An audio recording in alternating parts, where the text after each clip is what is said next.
యెహోషువ గ్రంథం 3వ అధ్యాయంలో కొన్ని మాటలు ఈరోజు మనం ధ్యానం చేయబోతుంటున్నాం. ఆ కొన్ని మాటలలో దాని యొక్క మూలాన్ని ఒక్కసారి మనము కీర్తనల గ్రంథం 114వ కీర్తన, కీర్తనల గ్రంథం 114వ కీర్తన 1 నుండి 114వ కీర్తన ఒక్క నిమిషం 5వ వాక్యం చూడండి. నీవు పారిపోవటకు నీకేమి తటస్థించినది యోర్దాను, నీవు వెనుకకు మళ్ళుటకు నీకేమి తటస్థించినది. చాలు. ఇక్కడ కీర్తనకారుడు ఎవరయ్యా? ఈ కీర్తనకారుడు ఎవరు? ఈ కీర్తన రాసింది అని అంటే ఆ కీర్తనకారుడు యొక్క పేరు అక్కడ లేదు, కానీ ఇది దాదాపుగా 110 నుంచి కంటిన్యూషన్లో ఉన్నాయి.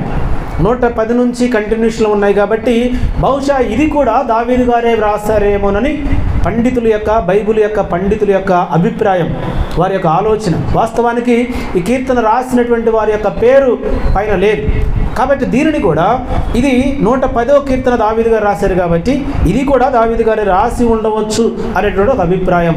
అయితే ఆ కీర్తనకారుడు అంటున్న మాట, సముద్రమా నీవు పారిపోవటకు నీకేమి తటస్థించినది. సముద్రం ఏమైపోయిందంట? పారిపోయిందంట. సముద్రం పారిపోవడం ఏంటి? అసలు సముద్రం ఎక్కడికి పారిపోద్ది? సముద్రానికి హద్దులు నియమించిన వాడు దేవుడు, సముద్రానికి కట్టడలు నియమించిన వాడు దేవుడు, సముద్రాన్ని సృష్టించినటువంటి వాడు దేవుడు. ఆ దేవుని యొక్క సన్నిధిలో నుండి సముద్రము ఎక్కడికి పారిపోయింది? అసలు సముద్రం పారిపోవడానికి అవకాశం ఉందా? ఇంకొకటి అంటాడు, యోర్దాను నీవు వెనుకకు మళ్ళుటకు నీకేమి తటస్థించినది. యోర్దాను నది చాలా పురాతనమైనటువంటి నది. ఆది కాండములో ఈ నది కనబడుతుంది. ఈ నది కనబడుతుంది అంటే సుమారుగా కొన్ని వేల సంవత్సరాలు నేటికి కూడా భూమి మీద సజీవ సాక్షిగా ఉన్న నది యోర్దాను నది.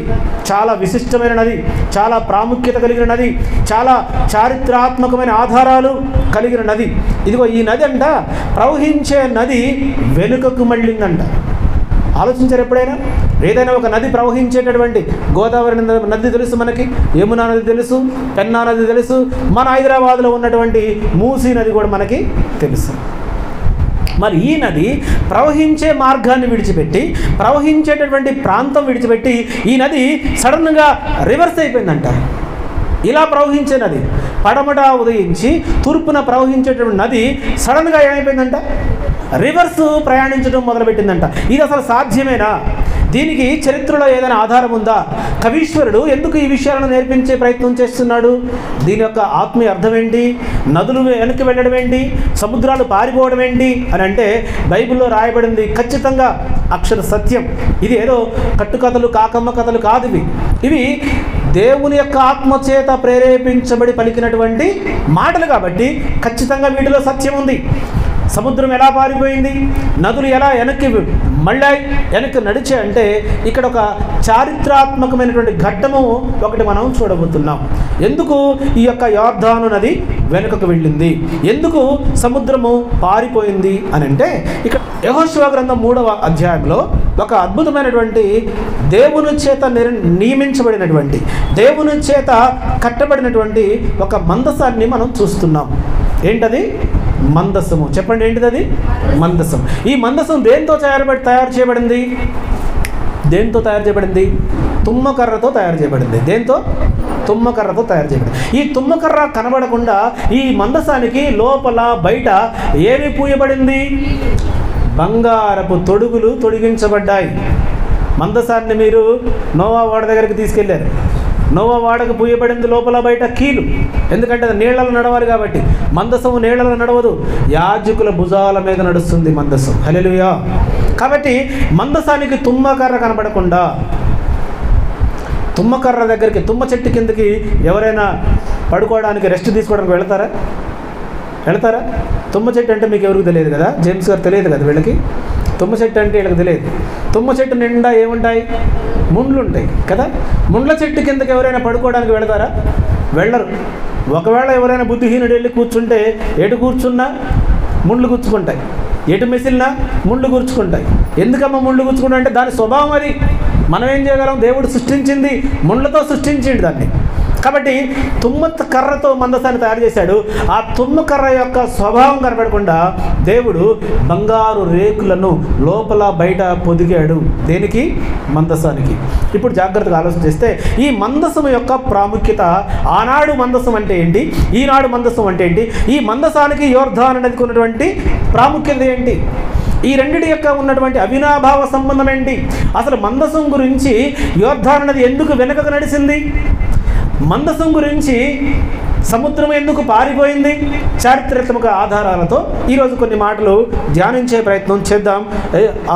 యెహోషువ గ్రంథంలో 7వ వచనాన్ని చదువుతున్నాం, జాగ్రత్తగా విందాం.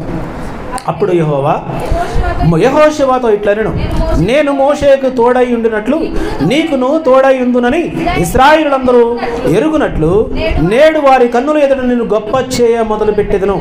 మీరు యోర్దాను నీళ్ల దరికి వచ్చి యోర్దానులో నిలువుడని నిబంధన మందసమును మోయు యాజకులకు ఆజ్ఞాపించుము. హల్లెలూయా చెప్పాలి. హల్లెలూయా. ఇశ్రాయేలీయులు ఐగుప్తు నుండి కనానుకు నడిపించబడుతున్నారు. అలా నడిపించబడుతున్న సందర్భంలో వాళ్ళు ఎక్కడికి వెళ్ళినా వాళ్ళ భుజాల మీద ఏముంది? మందసం ఉంది. వాళ్ళ భుజాన మందసం ఉంది. ఈ మందసాన్ని మోసుకుంటూ అనేకమైన ప్రాంతాలు తిరుగుతూ ఉన్నారు. మందసాన్ని కింద పెట్టడానికి వీల్లేదు, మందసాన్ని ఎద్దుల బండి మీద పెట్టడానికి వీల్లేదు, మందసాన్ని మరొక రకంగా క్యారీ చేయడానికి వీల్లేదు. ఈ మందసము చాలా పరిశుద్ధమైనది, చాలా ప్రాముఖ్యమైనది. ఈ మందసము చాలా ఉన్నతమైనది. మందసము అంటే సాక్షాత్తు దేవుడే. హల్లెలూయా. ఎందుకు అని అంటే మందసంలో ఏమున్నాయి చెప్పాలి. మందసంలో ఏమున్నాయి అమ్మా? ఏమున్నాయి మందసంలో? Very good. ముందుగా దేవుని వ్రేలుతో వ్రాయబడినటువంటి 10 ఆజ్ఞలు ఉన్నాయి. తర్వాత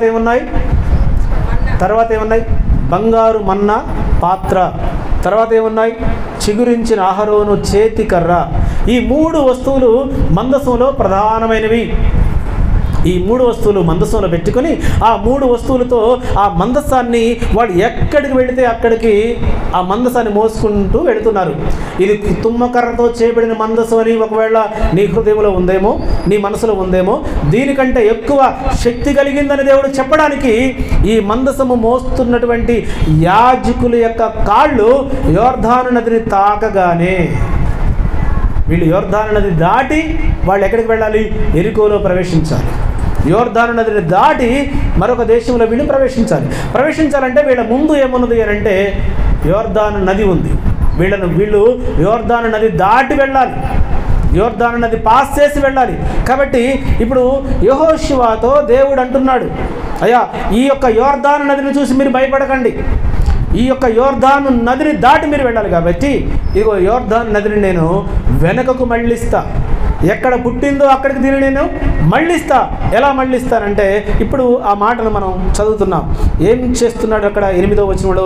మీరు యోర్దాను నీళ్ల దరికి వచ్చి యోర్దానులో నిలువుడని నిబంధన మందసమును మోయు యాజకులకు ఆజ్ఞాపించుము. కాబట్టి యెహోషువ మీరు ఎక్కడికి వచ్చి మీ దేవుడైన యెహోవా మాటలు వినుడని ఇశ్రాయేలులకు ఆజ్ఞాపించి వారితో ఇట్లనెను, సర్వలోకనాథుని నిబంధన మందసము మీకు ముందుగా యోర్దాను నది దాటబోచున్నది కనుక జీవము గల దేవుడు మీ మధ్య ఉన్నాడని ఆయన నిశ్చయముగా మీ ఎదుట నుండి కనానీయులను, హిత్తీయులను, హివ్వీయులను, పెరిజ్జీయులను, గెర్గేషీయులను, అమోరీయులను, యెబూసీయులను వెళ్ళగొట్టుడనియు దీని వలన మీకు తెలుసుకొందురు. కాబట్టి ప్రతి గోత్రమునకు ఒక్కొక్క మనిషిని ఇశ్రాయేలు గోత్రముల నుండి 12 మనుషులను ఏర్పరచుకొనుడి. సర్వలోక నాథుని యొక్క యెహోవా నిబంధన మందసమును మోయు యాజకుల అరకాళ్ళు యోర్దాను నీళ్లను ముట్టగానే యోర్దాను నీళ్లు అనగా ఎగువ నుండి పారు నీళ్లు ఆపబడి ఏకరాశిగా నిలుచును. హల్లెలూయా చెప్పాలి. హల్లెలూయా. యోర్దాను నది ఎందుకు వెనకకు మళ్ళిందంట? ఎందుకు వెనకకు మళ్ళింది? యాజకుల యొక్క కాళ్ళు తాకా యోర్దాను నదిని. అప్పుడే తాకాయా? అంతకుముందు కూడా తాకాయా? యోర్దాను నదిలో ఎంతోమంది మునిగారు, ఎంతోమంది యాజకులు యోర్దాను నదిలో మునిగారు, యోర్దాను నదిని దాటారు, యోర్దాను నదిలో దిగారు, యోర్దాను యొక్క నీళ్లను తాకారు. ఎన్నోసార్లు జరిగింది.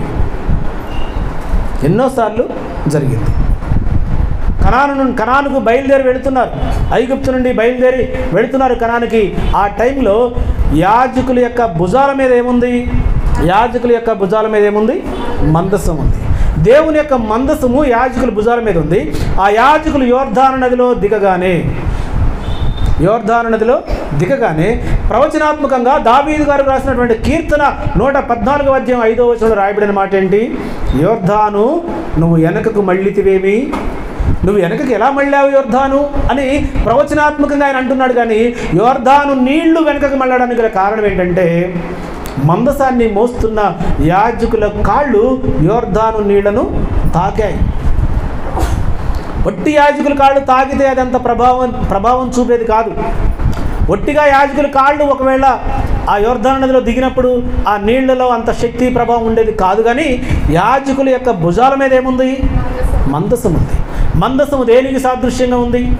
సాక్షాత్తు దేవుని యొక్క శక్తి, దేవుని యొక్క ప్రభావానికి మందసం సాదృశ్యంగా ఉంది. కాబట్టి ఆ మందసం భుజాల మీద ఉన్న కారణంగా యోర్దాను నది నీళ్లు ఆగిపోయాయి. నది అంటే ఎంత లోతు ఉంటుంది కదా, సుమారుగా ఎంత చిన్న నదిని చూసుకున్నా కానీ చాలా లోతుగా ఉంటుంది. అంత లోతుగా ప్రవహించేటటువంటి నీళ్లు ఒక్కసారిగా ఆగిపోయాయి. ఏకరాశిగా ఆగిపోయి వెనకకు నడిచినట్లుగా మనం చూస్తున్నాం. ఎందుకయ్యారంటే మందసంలో ఉన్నటువంటి శక్తి, ఆ మందసాన్ని మోస్తున్న యాజకులలో ఉన్నటువంటి ప్రభావం. ఈ మందసము ఇంకా ఎంత శక్తి కలిగినటువంటి మందసమో ఒక్కసారి మనం చూద్దాం. యెషయా గ్రంథంలో సమూయేలు మొదటి గ్రంథము 5వ అధ్యాయము మొదటి నుండి కొన్ని వాక్యాలు మనం చూద్దాం.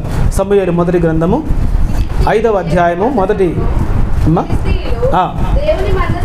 ఫిలిష్తీయులు దేవుని యొక్క మందసమును పట్టుకొని అష్టోదునకు తీసుకొని వచ్చి దాగోను ఎదుట దానిని ఉంచిరి. అయితే మరునాడు అష్టోదు వారు ప్రాతకాలమందు లేవగా, ఇదిగో దాగోను యెహోవా మందసము ఎదుట నేలను బోర్ల పడి ఉండెను. గనుక వారు దాగోనును లేవనెత్తి వారి స్థానమందు మరలా ఉంచిరి. హల్లెలూయా చెప్పారు. హల్లెలూయా. మందసానికి ఉన్నటువంటి శక్తి ఏంటి తెలుసా? ఇశ్రాయేలు మీద ఫిలిష్తీయులు గెలిచారు. ఇశ్రాయేలు దేశం మీద ఫిలిష్తీయులు గెలిచి ఇశ్రాయేలుడికి ఎందుకు ఇంత బలం వచ్చింది? ఇశ్రాయేలు మీద మనం ఎందుకు జయించలేకపోతున్నాము?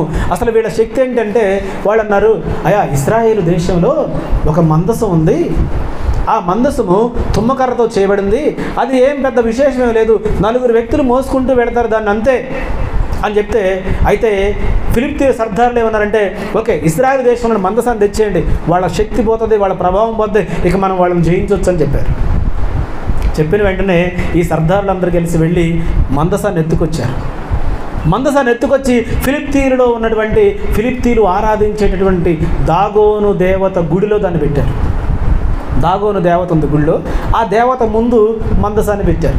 మందసాన్ని పెట్టి గుడి తలుపులు వేసుకొని ఇంటికి వెళ్ళిపోయి ఉదయాన్నే దీప నైవేద్యాలు అర్పించడానికి ప్రాతకాలమందు అంటే ఎర్లీ మార్నింగ్ ఆ యొక్క గుడి పూజారి గారు వచ్చి తలుపులు తీసేసరికి మందసం ముందు దాగోను దేవత బోర్లబడి ఉందంట. వీళ్ళు తాళాలేసి వెళ్ళిపోయారు కదా, కానీ వచ్చి చూసేసరికి దాగోను దేవత బోర్లబడి ఉంది. వీళ్ళకేం అర్థం కాలే. సరే పూజారి లేపి ఎలా పడ్డదో ఏమోలే అని చెప్పేసి లేపి నిలబెట్టేసి వాడు పూజాది కార్యక్రమాలన్నీ ఫినిష్ చేసుకొని మళ్ళీ తాళాలు వేసుకొని వెళ్ళిపోయారు. నెక్స్ట్ డే మళ్ళీ వచ్చి చూసేసరికి మళ్ళీ ఏం జరిగింది? ఆ యొక్క మందసం ముందు దాగోను దేవత పడి ఉండడమే కాకుండా దాని తల నరికివేయబడింది, దాని కాళ్ళు చేతులు నరికివేయబడ్డాయి, దాని యొక్క మొండెము దూరంగా పడి ఉండటం జరిగింది.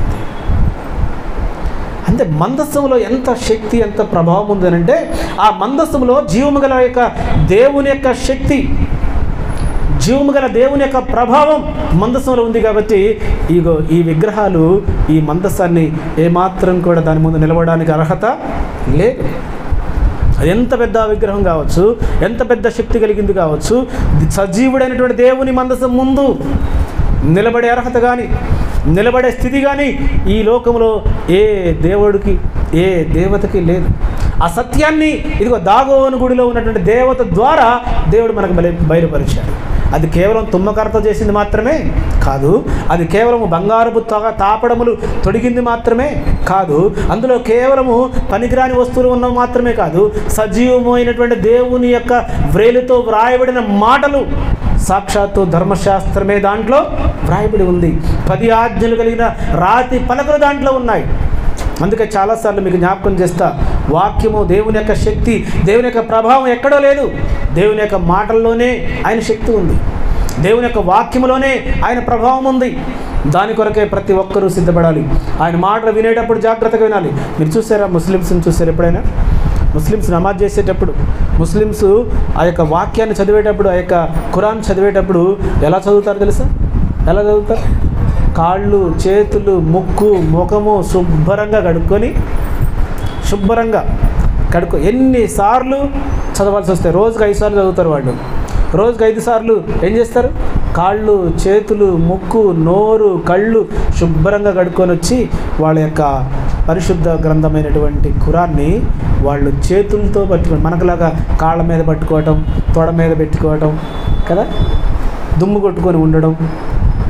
ఎక్కడన్నా గృహ దర్శనాలకు వెళ్ళినప్పుడు కొన్ని బైబిల్స్ అలా కనపడుతుంటుంటాయి, నాకు దుమ్ము కొట్టుకొని ఉంటాయి. లేదంటే పిల్లోళ్ళు పిచ్చి గీతలు గీస్తూ ఉంటారు. దాంట్లో పిల్లోళ్ళు గీసుకోవడానికి ఒక పెన్ను, ఈ బైబిల్ ఇచ్చేస్తారు, కొత్త నిబంధన పుస్తకాలు ఇచ్చేస్తారు. కొంతమంది బైబిల్ చూడండి చినిగిపోయి ఉంటాయి, పిచ్చి గీతలు గీసి ఉంటాయి. కొంతమంది బైబిల్ని ఒక పర్సులాగా వాడుతున్నారు ఈ మధ్య. ఆడవాళ్ళు కొంతమంది డబ్బులు ఎక్కడ దాచుకుంటారో తెలుసా? బైబిల్లో దాచుకుంటారు. సేఫ్టీ ప్లేస్ అనమాట, సేఫ్టీ లాకర్ ఇది కదా. దేన్ని కొంతమంది కర్చీపులు పెట్టుకుంటారు బైబిల్లో, కొంతమంది టిష్యూ పేపర్లు పెడుతుంటారు బైబిల్లో, డబ్బులు దాచుకుంటారు బైబిల్లో. కొన్ని బైబిల్లో నెమలీకలు చూశాను నేను. కొంతమంది నెమలీకలు కూడా బైబిల్లో దాచిపెట్టుకున్నటువంటి సందర్భాలు చూశాను. అసలు బైబిల్ ఎంత శక్తివంతమైందో తెలుసా? బైబిల్ అంటే దేవుని యొక్క వాక్యం. దేవుని యొక్క వాక్యం అంటే సాక్షాత్తు దేవుడే. మందసాన్ని, అది భౌతిక సంబంధమైన మందసమే. అంతగా దాన్ని వాళ్ళు ప్రేమించారు, అంతగా దానికి భయపడ్డారు, అంతగా దానిలో శక్తి ప్రభావాన్ని వాళ్ళు చూశారు. ఏ దేవత కూడా ఆ మందసం ముందు నిలబడడానికి శక్తి కలిగింది లేదు. మందసానికి ఉన్నటువంటి మరొక అద్భుతమైనటువంటి శక్తిని చూపిస్తారండి పరిశుద్ధ గ్రంథంలో. 2వ గ్రంథం సమూయేలు 2వ గ్రంథం 6వ అధ్యాయం మొదటి నుండి చదువుతాము కొన్ని మాటలు.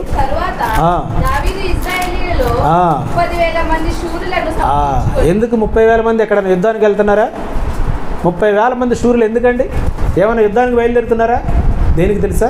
ఇదిగో ఈ మందసాన్ని తెచ్చుకోవడానికి దావీదు 30,000 మంది శూరులు అంటే ఏంటి? యుద్ధంలో ఆరితేరినటువంటి వారు 30,000 మంది.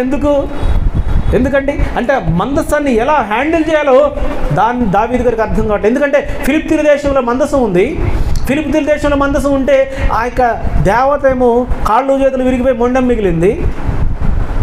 మరి ఈ మందసాన్ని, ఇంత శక్తి కలిగిన మందసాన్ని నేను ఎలా తేవాలి? దావీదు గారికి అర్థం కావట్లే. ఇంత శక్తి కలిగిన మందసాన్ని ముట్టుకోవడానికే భయపడుతున్నాడు. అందుకే దేవుని యొక్క శక్తిని 30,000 మంది శూరులతో ఆయన కంట్రోల్ చేయాలనుకున్నాడు. దావీదు గారు అనుకొని ఏం చేశారంటే, ఆయన ఆ మందసాన్ని తేవడానికి 30,000 మంది శూరులను ఏర్పాటు చేసుకొని, ఈ మందసాన్ని తెచ్చే విధానంలో దావీదు గారు ఎలా ఆలోచించాడంటే, దావీదు గారు కూడా మానవ మాత్రుడిగా, ఏముంది మందసమే కదా, నేను రాజును కదా, అది శక్తి కలిగింది కదా, దానికంటే శక్తివంతమైన 30,000 మంది శూరులను ఏర్పాటు చేశాడు. మేళ తాళాలను ఏర్పాటు చేశారు, వాయిద్య బృందాన్ని ఏర్పాటు చేశారు, లేవీలను ఏర్పాటు చేసి శూరులను ఏర్పాటు చేశాడు. ఇప్పుడు చూడండి, బయలుదేరి కెరూబుల మధ్య నివసించు సైన్యములకు అధిపతి యెహోవా అను తన నామమును పెట్టబడిన దేవుని మందసమును అతడి నుండి తీసుకొని వచ్చుటకై తన యొద్దనున్న వారందరితో కూడా బాయిలా యెహూదాలో నుండి ప్రయాణమాయెను. వారు దేవుని మందసమును క్రొత్త బండి మీద ఎక్కించి గిబియోనులోనున్న అబీనాదాబు ఇంటిలో నుండి తీసుకొని రాగా, అబీనాదాబు కుమారుడకు ఉజ్యాను అహోయాను ఆ క్రొత్త బండిని తోలిరి. దేవుని మందసము గల ఆ బండిని గిబియాలో అబునాదాబు ఇంటి నుండి తీసుకొని రాగా, అహ్యో దాని ముందర నడిచెను. దావీదును ఇశ్రాయేలు వారందరూ సరళ వృక్షపు కర్రతో చేయబడిన నానా విధములైన సితారా స్వరమండలములతోనూ తంబురుల మృగంధములతోనూ పెద్ద తాళములను వాయించుచు యెహోవా సన్నిధిని నాట్యమాడుచుండిరి. వారు నాకోను కళ్ళము దగ్గరకు వచ్చినప్పుడు ఎడ్లకు కాలు జారినందున ఉజ్జా చేయి చాపి దేవుని మందసమును పట్టుకొనగా యెహోవా కోపము ఉజ్జా మీద రగులుకొనెను. అతడు చేసిన తప్పును బట్టి దేవుడు ఆ క్షణమందే అతన్ని మొత్తగా అతడు అక్కడనే దేవుని మందసమునొద్ద పడి చనిపోయెను. కొత్త బండి మీద తోలుకొని వస్తున్నారు మందసాన్ని. వాస్తవానికి మందసాన్ని ఎలా తేవాలి? భుజాల మీద మోసుకుంటూ తేవాలి మందసాన్ని. కానీ దావీదు గారికి అంత జ్ఞానం లేదు. ఏం చేశాడు? వాయిద్యకారులను ఏర్పాటు చేశాడు, గాన బృందాన్ని ఏర్పాటు చేశాడు, శూరులను 30,000 మందిని ఏర్పాటు చేశాడు, క్రొత్త బండిని చేయించాడు. ఆ క్రొత్త బండి మీద మందసాన్ని పెట్టుకొని వస్తూ ఉన్నాడు. దావీదు పురానికి తీసుకొని వస్తున్నాడు. అబీనాదాబు ఇంటిలో నుంచి దావీదు పురాణకు తీసుకొని వస్తున్నాడు. వస్తుంటుంటే గాన ప్రతిగానంతో కీర్తిస్తున్నారు, నాట్యమాడుతున్నారు, పాటలు పాడుతున్నారు, ఆరాధన జరుగుతుంది. కానీ మందసాన్ని తెచ్చే క్రమం మాత్రం సరిగా లేదు. అందుకే బైబిల్ని ఇష్టం వచ్చినట్టుగా హ్యాండిల్ చేయొద్దు. బైబిల్ మీద రాయబడి ఉంటుంది పరిశుద్ధ గ్రంథం. పరిశుద్ధ గ్రంథాన్ని పరిశుద్ధంగానే దాన్ని హ్యాండిల్ చేయాలా. ఎక్కడ పడితే అక్కడ పెట్టడము, ఎలా పడితే అలా ముట్టుకోవడము, ఎలా పడితే అలా హ్యాండిల్ చేయటం కదా, ఇవన్నీ సరైన పద్ధతులు కావు. అందుకే మందసము భౌతిక సంబంధమైంది, బైబిలు ఆత్మ సంబంధమైంది. భౌతిక సంబంధమైన దానికే అంత శక్తి, అంత ప్రభావం ఉంటే ఆత్మ సంబంధమైన పరిశుద్ధ గ్రంథానికి ఇంకెంత శక్తి ఉండాలి. కాబట్టి ఆత్మ సంబంధమైన గ్రంథాన్ని ఆత్మ సంబంధంగానే దీన్ని హ్యాండిల్ చేయాలి. నాకోరు కళ్ళము దగ్గరికి రాగానే ఎద్దు కాలు జారిందంట. కాలు జారగానే మందసం కింద పడడానికి అది జారింది. ఎడ్ల బండి మీద నుండి జారింది. జారుతుంది కదా అని చెప్పి ఉజ్జా అనబడిన వ్యక్తి దాన్ని పట్టుకున్నాడు. పట్టుకోగానే దేవుని యొక్క ఉగ్రత ఆయన మీదకి వచ్చింది. వాస్తవానికి మందసాన్ని ఎవరు పట్టుకోవాలి? యాజకులు పట్టుకోవాలి. యాజకులు ఎవరు? లేవి. అవును, అహరోను లేవి సంతతి వాడే. మొట్టమొదటి యాజకుడు అహరోను. అహరోనులో నుండి వచ్చిన వాళ్ళందరూ యాజకులే. అయితే దావీదు కాలానికి అహరోను లేడు. అహరోను ఎవరి కాలంలో ఉన్నాడు? మోషే కాలంలో ఉన్నాడు. మోషే యొక్క సొంత అన్నగారు ఆ కాలంలో ఉన్నాడు, కానీ దావీదు కాలంలో లేడు. కాబట్టి అహరోను సంతతిలో నుండి వచ్చిన వాళ్ళందరూ కూడా లేవీలు. లేవీలో అభిషేకించబడిన వారు యాజకులు. అర్థమైందా? ఇప్పట్లాగా పాస్టర్ గారు కుమారుడు పాస్టర్ గారు అవ్వడం, పాస్టర్ గారు భార్య పాస్టమ్మ గారు అవ్వడం ఇలా లేదు అప్పుడు సందర్భం. పాస్టర్ గారు కుటుంబం నుంచి వచ్చినా కానీ వీళ్ళకి అభిషేకం కావాలి, దేవుని చేత అభిషేకించబడిన వారు ఉండాలి. లేవీ కుటుంబంలో వచ్చినంత మాత్రాన పరిశుద్ధులు కారు వాళ్ళు. లేవీ కుటుంబంలో వచ్చినంత మాత్రాన యాజక ధర్మాన్ని చేయడానికి అర్హత లేదు. మరేం కావాలి అంటే వాళ్ళు అభిషేకించబడాలి. అభిషేకించబడినప్పుడే దేవుని యొక్క పరిచర్య చేయడానికి వారు అర్హులు. కానీ ఇదిగో ఈ ఉజ్జా ఎలాంటి అభిషేకం లేకుండా, ఎలాంటి అధికారం లేకుండా ఆయన వెంటనే ఆ పడిపోతున్న మందసాన్ని పట్టుకున్నాడు. పట్టుకున్న వెంటనే దేవుని యొక్క ఉగ్రత వచ్చింది. అక్కడికక్కడే పడి చనిపోయాడు. దావీదు భయపడిపోయాడు. ప్రజలందరూ భయపడిపోయారు. ఏం జరుగుతుందో అర్థం కాలే. ఒక్క వ్యక్తి చనిపోగానే దేవుని ఉగ్రత వచ్చిందని ఎక్కడ వాళ్ళు అక్కడ పారిపోయారు, ఎక్కడ వాళ్ళు అక్కడ చల్లాచెదరైపోయారు. ఆ ప్రయాణం అంతటితో ఆగిపోయింది. చదవండి కింది మాటలు ఒకసారి. ఇప్పుడు నాకోరు కళ్ళము దగ్గరకు రాగానే ఎద్దు కాలు జారి ఉజ్జా ముచ్చగా చనిపోయాను. 8వ వచనం, యెహోవా ఉజ్జాకు ప్రాణోప్రదము కలుగొచ్చేయగా దావీదు వ్యాకులు పడి ఆ స్థలమునకు పెరేజ్ ఉజ్జాను పేరు పెట్టెను. నేటికి దానికి అదే పేరు. ఆ దినమున యెహోవా మందసము నా యొద్ద ఎలాగుండును అనుకొని దావీదు యెహోవాకు భయపడి యెహోవా మందసమును దావీదు పురములోనికి తన యొద్దకు తెప్పింపనొల్లక గిత్తీయుడకు ఒబేదెదోము ఇంటి వరకు తీసుకొని వచ్చి అచ్చట ఉంచెను. యెహోవా మందసము 3 నెలలు గిత్తీయుడకు ఒబేదెదోము ఇంటిలో ఉండగా యెహోవా ఒబేదెదోము అతని ఇంటి వారందరినీ ఆశీర్వదించెను. హల్లెలూయా. ఇక్కడ మీకు ఆశ్చర్యకరమైన సంగతి, ఉజ్జా ముట్టుకుంటేనే చచ్చిపోయాడు, ఒబేదెదోము ఇంటిలోనికేమో ఆశీర్వాదం వచ్చింది. ఇది ఎలా సాధ్యం? ఎలా సాధ్యమైంది ఇది? ఒబేదెదోము ఇంటిలో మందసం పెట్టినందుకు 3 నెలలలోనే ఈ యొక్క కుటుంబం అంతా ఆశీర్వదించబడింది. నేను అనుకుంటా ఒకవేళ ఈ ఒబేదెదోము ఆ మందసానికి భయపడి ఆ మందసము ఎదుట నిత్యము ఒకవేళ ప్రార్థించాడేమో, నిత్యము దానిని పరిశుద్ధంగా చూసుకున్నాడేమో. ఒబేదెదోము ఇల్లు చిన్నదే, కానీ మందసానికి అధికమైన ప్రాముఖ్యత ఇచ్చాడు ఒబేదెదోము.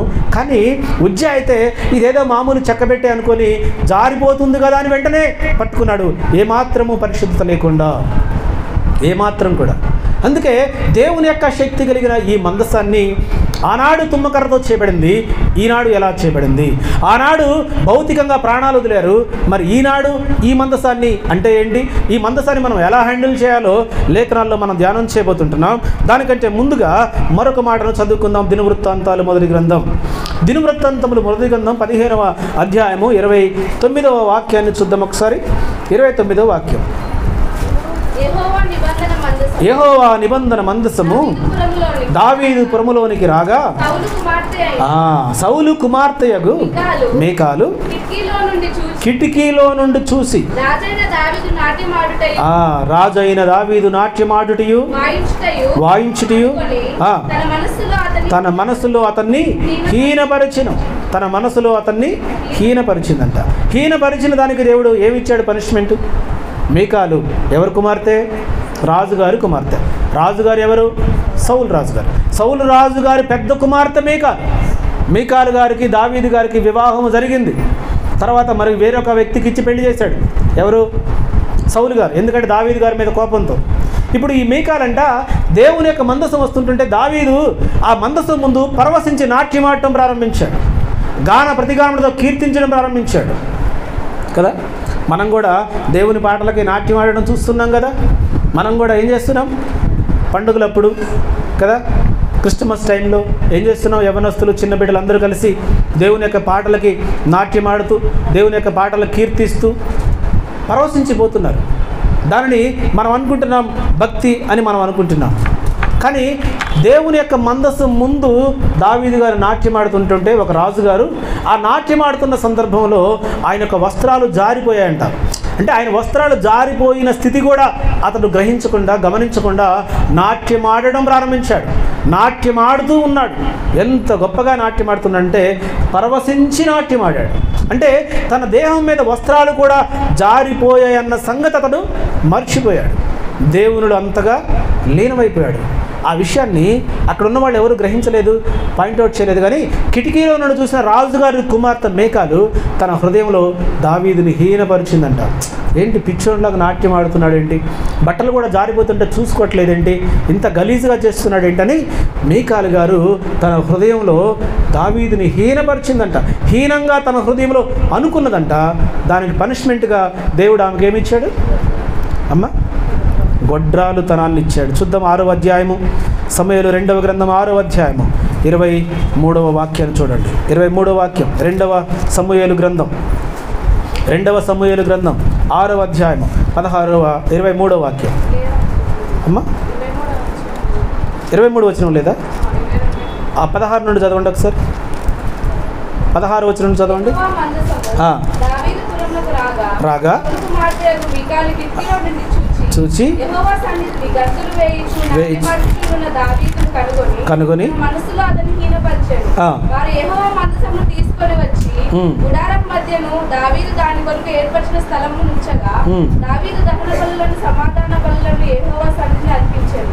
దహన బలులను సమాధాన బలులను అర్పించుట చాలించిన తర్వాత సైన్యములకు అధిపతి యెహోవా నామమున దావీదు జనులను ఆశీర్వదించి సమూహంగా కూడిన ఇశ్రాయేలీయులకు స్త్రీ పురుషులకు అందరికీ ఒక్కొక్క రొట్టెయు, ఒక్కొక్క భక్ష్యములు, ఒక్కొక్క ద్రాక్ష పండ్లు 22 నాన్న 22వ వచనం తప్పు రాశాను నేను.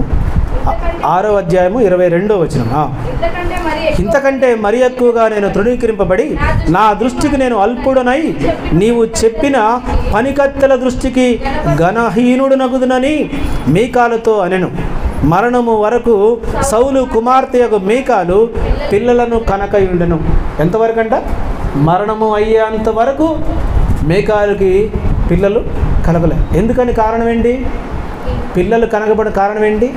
ఒక దైవజనుడి యొక్క మనసులో హీనపరుచుకుంది. దేవుని పని చేస్తున్నటువంటి దావీదు గారిని ఈమె మనసులో హీనపరుచుకుంది, బయటికి అనలే. అందుకే దైవజనుడి విషయంలో చాలా జాగ్రత్తగా ఉండాలి. అభిషేకించబడిన దైవజనుడి విషయంలో వాళ్ళు ఇంటోళ్ళైనా బయటోళ్ళైనా, ఇంటోళ్ళు ఏదైనా అనొచ్చు అనుకోవడానికి వీల్లేదు. ఇంటివారే. ఏం జరిగింది? మిరియాం గారు సొంత రక్త సంబంధి మిరియాం గారు మోషేని వ్యతిరేకించింది. మోషే వివాహం జరిగినప్పుడు మిరియాము ఒప్పుకోలేదు, మోషేని ఎదిరించింది. దానివల్ల మిరియాము గారి ముఖం మీద కుష్ఠరోగం వచ్చింది. నా తమ్ముడే కదా అనుకుంది పాపం, నా రక్త సంబంధే కదా అనుకుంది, నా వారు తోడబుట్టినోడే కదా అనుకుంది. కానీ దేవుని చేత అభిషేకించబడిన వాడన్న సంగతి మర్చిపోయింది. మర్చిపోయి ఆమె మోషేకి ఎదురు మాట్లాడింది, మోషేతో వాదించింది, మోషేతో ఆమె ఆర్గ్యూ చేసింది. దాన్ని బట్టి ఆమె ముఖానికి కుష్టు పుట్టింది. అయ్యా మరి ఎలా తొలగించుకోవాలి ఈ కుష్టు అని అడిగితే దేవుడు అన్నాడు, ఎలా తొలగించాలంట? ముఖం మీద ఉమ్ము వేయాలంట. ఎవరి ముఖం మీద ఉమ్మేస్తే ఎంత బాధ కలిగింది కదా, ఎంత అవమానంగా ఫీల్ అవుతాం కదా. ఎవరైనా యాక్సెప్ట్ చేస్తారా దాన్ని? ఎంత అవమానంతో అది సమానం కదా. ఇప్పుడు ఈ అవమానాన్ని, ఈమె మోషేని అవమానించినందుకు అవమానానికి ప్రతీకగా ఉన్నటువంటి నీ ముఖం మీద ఉమ్మి వేస్తే అప్పుడు నీ మీద కుష్ఠరోగం తగ్గిద్ది అని చెప్పి దేవుడు ఆమెకు ఆ పనిష్మెంట్ ఇచ్చాడు. ఇప్పుడు మీకాలు దైవజనుడు అయినటువంటి దావీదు నాట్యం ఆడుతుంటుంటే, పరవశించిపోతుంటుంటే, రోడ్డు మీద డ్యాన్స్ వేస్తుంటుంటే కిటికీల నుండి చూసి హీనపరిచిందంట. తన హృదయంలో అనుకుంది, బయటికి ఇంకా అనలేదు, ఎవరితో చెప్పలేదు, ఇంకా తన మనసులో అనుకుంది. తన మనసులో అనుకున్న దాన్ని ఎవరు విన్నారు? దేవుడు విన్నాడు. అందుకే సేవకుని విషయంలో జాగ్రత్తగా మన నోరు కాపాడుకోవాలి. డైరెక్ట్గా పాతాళంలోకి వెళ్ళారు సేవకుడిని వ్యతిరేకించిన వాళ్ళు. చాలామంది చనిపోయిన తర్వాత పాతాళంలోకి వెళ్ళడం సహజమే, చనిపోయిన తర్వాత నరకానికి వెళతారు ఎక్కడైనా సరే. కానీ మోషేని ఎదిరించినటువంటి దాతాను, అభిరాము, కోరహు కుటుంబాలు 250 మంది బ్రతికుండగానే పాతాళంలోనికి వెళ్ళిపోయారు. ఎందుకు? ఏం పాపం చేశారు వాళ్ళు? వాళ్ళు దొంగలు కాదు, లోబులు కాదు, నరహత్య చేసిన వాళ్ళు కాదు, వ్యభిచరించిన వాళ్ళు కాదు, అబద్ధమాడిన వాళ్ళు కాదు, మోసగాళ్ళు కాదు. ఏం చేశారంటే కేవలము మోషేని ఎదిరించారు అంతే. మోషేకి వ్యతిరేకంగా పాటుపడిపోయారు, ఒక గుంపుగా ఏర్పడ్డారు. దాన్ని దేవుడు క్షమించలేదు. భూమి నెరవిడిచిందంట. భూమి నెరవిడిచి వాళ్ళని, వాళ్ళ సంతానాన్ని, వాళ్ళ యొక్క పశు సంపద, వాళ్ళ యొక్క ఆస్తిపాస్తులు అన్నీ డైరెక్ట్గా పాతాళంలోనికి వెళ్ళిపోయాయి. అక్కడ రాయబడిన మాట ఏంటంటే వారు ప్రాణములతోనే పాతాళంలోనికి వెళ్ళిపోయి. ఈ ఇంత గొప్ప మరణము అంతకు ముందు కానీ దాని తర్వాత కానీ మరి ఎవరికి రాలే. దేవుడు అన్నాడు, వీళ్ళకి వేసేటటువంటి మరణశిక్ష ఎంత భయంకరమైందంటే అంతకుముందు ఎవరికి ఉండకూడదు, దీని తర్వాత మరి ఎవరికి ఇలాంటి శిక్ష రాకూడదు. అంత భయంకర మరణాన్ని నేను వీళ్ళకి రప్పిస్తా మోషే అని చెప్పాడు.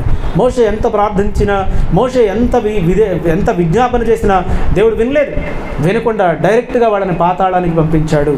అందుకే సేవకుని మీద, భుజాల మీద మోస్తున్న మందస్సము ఎంత శక్తి కలిగిందంటే ఆ సేవకుల యొక్క కాళ్ళు తగిలిన యోర్దాను నది వెనక్కి వెళ్ళిపోయింది.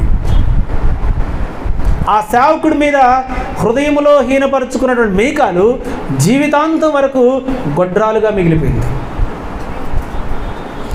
ఆ మందసాన్ని ముట్టుకున్నటువంటి ఉజ్జ అక్కడికక్కడే ప్రాణాలు వదిలాడు. చాలామంది అర్థం కాదు, మామూలుగా మనలాంటి మనిషే కదా అనుకుంటారు సేవకుడు అంటే. మనలాంటి వాడే కదా, మనకులాగానే భోజనం చేస్తుంటూ, మనకులాగానే మాట్లాడుతుంటూ, మనకులాగానే ఉన్నాడు, సేమ్ మనలాగానే, మనతో పాటు మనిషే కదా, మన కళ్ళ ముందు పెరిగినోడే కదా అనుకుంటాం. కొన్నిసార్లు అవాయిడ్ చేస్తాం, కొన్నిసార్లు పట్టించుకోం, కొన్నిసార్లు లెక్కలేనితనంగా ఉంటాం. కానీ దేవుని చేత అభిషేకించబడ్డాడన్న సంగతిని చాలామంది మర్చిపోతాం. చాలామంది లెక్క చేయకుండా దేవుని యొక్క ఉగ్రతకి గురవుతూ ఉంటుంటాం. జాగ్రత్తగా మనం ఆలోచన చేసినట్లయితే ద్వితీయోపదేశకాండ గ్రంథం 10వ అధ్యాయము 8వ వాక్యాన్ని మనం చదువుకుందాం. యెహోవా నిబంధన మందసమును మోయుటకు, యెహోవా సన్నిధిని నిలువబెట్టుటకును, ఆయనను సేవించి ఆయన నామమును బట్టి దీవించుటకును లేవి గోత్రపు వారిని ఆ కాలమున యెహోవా ఏర్పరచుకొనెను. హల్లెలూయా చెప్పారు. హల్లెలూయా. దేవుని మందసాన్ని మోయడానికి, అనగా దేవుని యొక్క సేవను జరిగించడానికి ఎవరిని ఎన్నుకున్నాడో వాళ్ళే ఆ సేవ చేయాలి. వాళ్ళే ఆ సేవ చేయాలి. రాజులు చేయొచ్చా? చక్రవర్తులు చేయొచ్చా? నేనే గుడి కట్టా, ఈ గుడి నాది అని చెప్పేసి ఎవరు పడితే వాళ్ళు వచ్చి చేయొచ్చా సేవ? బైబిల్ గ్రంథంలో ఎన్నో ఆధారాలు ఉన్నాయి. ఒక రాజుగారు నేను ఈ దేశానికి రాజును కదా అని చెప్పి యాజకుడు లేని టైంలో యాజకుడు రావడానికి లేట్ అయిపోయిందని చెప్పి ఈయనే ఆ గుడిలోనికి వెళ్ళి అక్కడ దీపం వేయడానికి ప్రయత్నం చేశాడు, ధూపం వేయడానికి ప్రయత్నం చేశాడు. ఎవరైనా చెప్పండి, ఎవరైనా? ఆయన నుదుటిన కుష్టు పుట్టింది. గర్భగుడిలోకి వెళ్ళినటువంటి రాజుగారు మళ్ళీ తిరిగి బయటికి రావడానికి ఇక ఆయన ముఖం ప్రజలకు చూపించుకోవడానికి అవకాశం లేకుండా ముఖాన కుష్టు పుట్టింది. కారణం ఏంటంటే యాజకుడు రావడానికి లేట్ అవుతుంది. యాజకుడు అయ్యాలా? నాకు ప్రార్థన చేయడం వచ్చు, నాకు వాక్యం చదవడం వచ్చు, నాకు వాక్యం చెప్పడం వచ్చు, నేను కూడా ఆరాధన చేస్తా, ఎందుకు యాజకుడి కోసం ఎందుకు వెయిట్ చేయాలని చెప్పేసి గర్భగుడిలోనికి వెళ్ళి ఆ ఉజ్జియా గర్భగుడిలోనికి వెళ్ళి ఆయన దేవుని యొక్క సన్నిధిలో ధూపం వేశాడు. దేవుని ఉగ్రత వెంటనే రాజుగారి మీదకి వచ్చింది. ముఖాన ఏమొచ్చింది? కుష్టు పుట్టింది. అదే నువ్వే కట్టించుండొచ్చు గుడి, నువ్వే రాజు అయి ఉండొచ్చు కాదంట్లే, నువ్వే ఎక్కువ డబ్బులు ఇచ్చి ఉండొచ్చు మందిరానికి కాదనట్లే, కానీ దీనికి ఒక పరిశుద్ధత ఉంది, దీనికి ఒక క్రమం ఉంది, దీనికి ఒక ప్రాధాన్యత ఉంది. ఇది లోక సంబంధమైంది కాదు. ఇది దేవుని సేవ లోక సంబంధమైంది కాదు, ఇది ఆత్మ సంబంధమైంది. ఆత్మీయ నాయకులే మందిరంలో పరిచర్య చేయాలి, ఆత్మీయ నాయకులే దేవుని యొక్క పరిచర్యలో ముందుకు కొనసాగాలి. కానీ నాకు జ్ఞానం ఉందని, నేను ఉద్యోగస్తుడని, నేను పలుకుబడి కలిగిన వాడినని, నేనే ఈ దేశానికి రాజునని చెప్పి యెరోబాము దేవుని పని చేయడానికి దేవుని ధూపము దగ్గర, దేవుని యొక్క బలిపీఠం దగ్గర ఆ బలిని అర్పించడానికి తన చెయ్యినెత్తిన వెంటనే ఆ చెయ్యి అలాగనే ఎండిపోయింది. కుడి చెయ్యి ఎత్తాడు, ఆ కుడి చెయ్యి ఎండిపోయింది, ఇలాగనే ఎండిపోయింది మొత్తం. అప్పటిదప్పుడే ఏమైపోయింది? ఇక పని చేయట్లా, ఈ చెయ్యి ఎలాగనే ఉండిపోయింది, కట్టెలాగా తయారైపోయింది. రాజుగారు యాజకుడు చేయాల్సిన పని చేయడానికి ఇష్టపడ్డాడు. మళ్ళీ తిరిగి దేవుని దగ్గర క్షమాపణ పొంది తప్పైందని ప్రార్థన చేస్తే యాజకుడు వచ్చి ప్రార్థించిన తర్వాత మళ్ళీ చెయ్యి నార్మల్ అయిపోయింది. మనకు అర్థం కాదు, మామూలుగా అనుకుంటాం మనము దేవుని యొక్క శక్తిని, ప్రభావాన్ని గుర్తించం. ఎందుకు గుర్తించమంటే మనలో ఆత్మీయ అంధత్వం గూడు కట్టుకొని పోతాయి. ఆత్మీయ అంధత్వంలో మగ్గిపోతాం. ఎన్ని వాక్యములు, ఎన్ని రెఫరెన్స్లు ఉన్నా కానీ మనం వింటాం తప్ప పట్టించుకోం. ఆత్మీయ అభివృద్ధిలో మనము దీనస్థితిలోకి ఉంటాం. ఇక్కడ జాగ్రత్తగా మనం ఆలోచన చేస్తే ఎవరెవరికి ఏ బాధ్యతలు ఇచ్చాడో దేవుడు క్లియర్గా వ్రాయించాడు. ఆ బాధ్యతలే మనం జరిగించాలి, ఆ బాధ్యతలే మనం మోయాలి. ఇప్పుడు చూడండి, ఈ యొక్క మందసంలో ఎందుకు ఈ శక్తి, ఈ ఇంత ప్రభావం ఉండడానికి గల కారణం ఏంటో నిర్గమాకాండ గ్రంథం 25వ అధ్యాయము, నిర్గమాకాండ గ్రంథం 25వ అధ్యాయము 16వ వాక్యాన్ని మనం చూద్దాం. 16వ వాక్యం, ఆ మందసములో నేను నీకు ఇచ్చు శాసనములను ఉంచవలను. హల్లెలూయా చెప్పాలి, హల్లెలూయా చెప్పండి నాతో కలిసి మాటలు. ఆ మందసములో నేను నీకిచ్చు శాసనములు ఉంచవలను. 22వ వచనం, అక్కడ నేను నిన్ను కలుసుకొని కరుణాపీఠము మీద నుండి శాసనములు గల మందసము మీద నుండి 2 కెరూబుల మధ్య నుండి నేను ఇశ్రాయేలుల నిమిత్తము మీకు ఆజ్ఞాపించు సమస్తమును మీకు తెలియచెప్పేదను. ఎక్కడ కలుసుకుంటాడంట? యాజకులను దేవుడు ఎక్కడ కలుసుకుంటాడంట? లేవీయులను దేవుడు ఎక్కడ కలుసుకుంటాడంట? ఎక్కడ కలుసుకుంటాడు చెప్పండి? అక్కడ నేను నిన్ను కలుసుకొని కరుణాపీఠము మీద నుండి శాసనములకు మందసము మీద నుండి 2 కెరూబుల మధ్య నుండి నేను ఇశ్రాయేలుల నిమిత్తము మీకు ఆజ్ఞాపించు సమస్తమును నీకు తెలియజెప్పేదను. దేవుడు ఇశ్రాయేలుని, లేవీయుని, యాజకులను కలుసుకునే స్థలం ఏది చెప్పండి? ఏది? కరుణాపీఠం ఎక్కడుంది? మందసం పైన ఉంది. మందసము పైన 2 కెరూబులు ఉంటాయి. మందసం పైన ఏమున్నాయి? 2 కెరూబులు. చెప్పండి ఏంటి? కెరూబులు. కెరూబులు అంటే ఏంటి? దేవదూతలు. దేవదూతలో ఉన్నతమైనటువంటి స్థితి కలిగిన వాళ్ళు కెరూబులు. ఈ కెరూబులు 2 దేవతల రెక్కలు విప్పుకొని ఉంటాయి. ఆ రెక్కల మధ్యలో కరుణాపీఠం దేవుడు పెట్టాడు. కరుణాపీఠము అనండి ఒకసారి. కరుణాపీఠం అంటే కరుణించేటటువంటి పీఠం. ఆ పీఠము మీదకి దేవుని యొక్క ఆత్మ వచ్చి అక్కడ నుంచి యాజకులతో మాట్లాడిద్దంట. దేవుడు అక్కడ నుంచి యాజకులతో మాట్లాడతాడు. ఇప్పుడు చూడండి మీరు, యాజకుడు బలర్పించిన తర్వాత ఆ బలి యొక్క రక్తాన్ని పళ్ళెంలో పట్టుకొని హిస్సోపుతో, ఒకప్పుడు బ్రష్లు లేవు, గోడకు సున్నం కట్టాలంటే ఏం చేస్తాం జేమ్స్ గారు? ఒక తాటి మట్టో కొబ్బరి మట్టో తీసుకొచ్చి దాన్ని మెత్తగా నలగొట్టి దాన్ని ఆ యొక్క సున్నంలో ముంచి గోడకి బ్రష్ లాగా వాడతాం. దాన్నే హిస్సోప్ అంటారు. ఓకే, ఇప్పుడు యాజకుడు హిస్సోపుతో ఏం చేస్తాడంటే ఆ రక్తంలో దాన్ని ముంచి ఆ కరుణాపీఠం మీద చిలకరిస్తాడు, చిమ్ముతాడు. అంటే ఇలా స్ప్రింక్లింగ్ అనమాట, స్ప్రింకిల్ చేస్తాడు. సో దాన్నే కరుణాపీఠం అంటారు. అందుకే కరుణ కలిగినది పీఠం కాబట్టి ఆ దేవుడు కరుణించడానికి ఈ రక్తాన్ని దాని మీద హిస్సోపుతో యాజకులు చిలకరింపు చేస్తారు. ఇప్పుడు దేవుడు ఆ చిలకరింపు ద్వారా పరిశుద్ధ పరచబడిన కరుణాపీఠం మీదకి దేవుని యొక్క ఆత్మ వచ్చి, దేవుడు వచ్చి అప్పుడు ఇశ్రాయేలుతో, లేవీలతో, యాజకులతో మాట్లాడతాడు. దేవుని మందసానికి అంత ప్రాముఖ్యత ఉంది. అది కేవలము లేవీలు భుజాల మీద మోస్తున్న మందసం మాత్రమే కాదు, అది కేవలం తుమ్మకరతో చేసింది మాత్రమే కాదు. దేవుని యొక్క ఆత్మ చేత, దేవుని యొక్క ప్రభావం చేత, దేవుని యొక్క శక్తి చేత తయారు చేయబడింది మందసం. ఈ మందసాన్ని మోసుకుంటూ వస్తున్నవాడే దైవజనుడు. ఆ మందసము ఆనాడు తుమ్మకర్రతో చేసిన మందసం అయితే, ఆనాడు ఆ మందసములో దేవుని యొక్క ఆజ్ఞలు కలిగిన రాతి పలకలు ఉంటే, ఆనాడు బంగారు మన్నా పాత్ర ఉంటే, ఆనాడు అహరోను చిగురించిన చేతికర్ర ఉంటే, ఈనాడు యాజకుడి యొక్క భుజాల మీద ఉంటుందే పరిశుద్ధ గ్రంథం. ఈ పరిశుద్ధ గ్రంథంలో ఏముందయ్యా? వాక్యం ఉంది. వాక్యం అంటే ఎవడు?